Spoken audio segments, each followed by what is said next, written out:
You need a favor from someone who doesn't really like you, so you ask anyway, and somehow by the end of it, they like you more than they did before.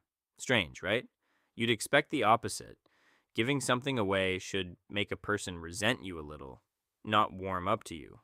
But your brain doesn't run on logic here. It runs backward. This isn't a guess. It's documented, and it's over 250 years old. In the 1730s, Benjamin Franklin had a rival in the Pennsylvania legislature, a man who openly disliked him. Franklin didn't flatter him. He didn't do him a favor.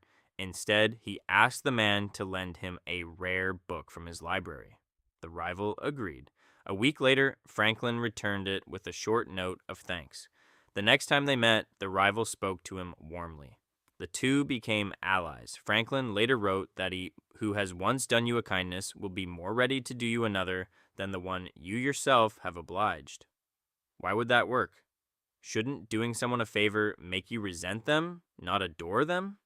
In 1969, psychologists John Jecker and David Landy decided to test it directly. They had participants win money in a contest. Afterward, one group was approached by the researcher, who personally asked them to return the winnings as a favor, claiming he'd used his own funds. A second group was asked the same by a secretary. A third group wasn't asked for anything at all. Later, everyone rated how much they liked the researcher. The group that did him a personal favor liked him significantly more than the other two. They hadn't been paid. They hadn't been thanked extravagantly. They'd simply given something up, and their feelings shifted to match the action. Here's the mechanism. Your brain is constantly watching what you do, and it uses your own behavior as evidence for who you are. This is called self-perception theory, first proposed by psychologist Daryl Bem. You don't always introspect to figure out your feelings. Sometimes you just observe your actions and reverse engineer the emotion. If you helped someone, your brain assumes there must be a reason. And the simplest reason it can find is, I must like this person. There's a second force working alongside it. Psychologist Leon Festinger called it cognitive dissonance. Helping someone you dislike creates a small contradiction in your head. Why would you go out of your way for someone you don't care for? That tension is uncomfortable.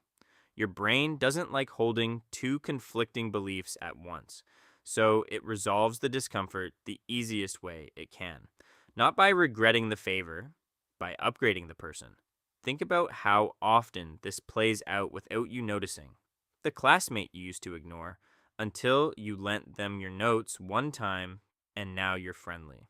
The coworker you avoided until they asked you to cover one shift and the awkwardness disappeared. You didn't decide to like them first. The liking arrived after the action, as a kind of explanation your mind built for itself. It even works in reverse, which is the part most people get wrong.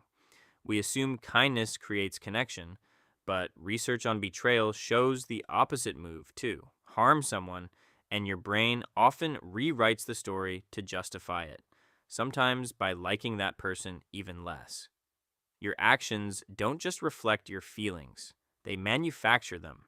So, the next time you want someone to warm up to you, the instinct is to impress them, to do something for them, to perform generosity. But the data points somewhere less obvious. Ask them for something small instead. A book, an opinion, 5 minutes of help. Their brain will do the rest, filling in the feeling to match the act of giving. You needed a favor from someone who didn't really like you. By the time they handed it over, something in them had already started to change.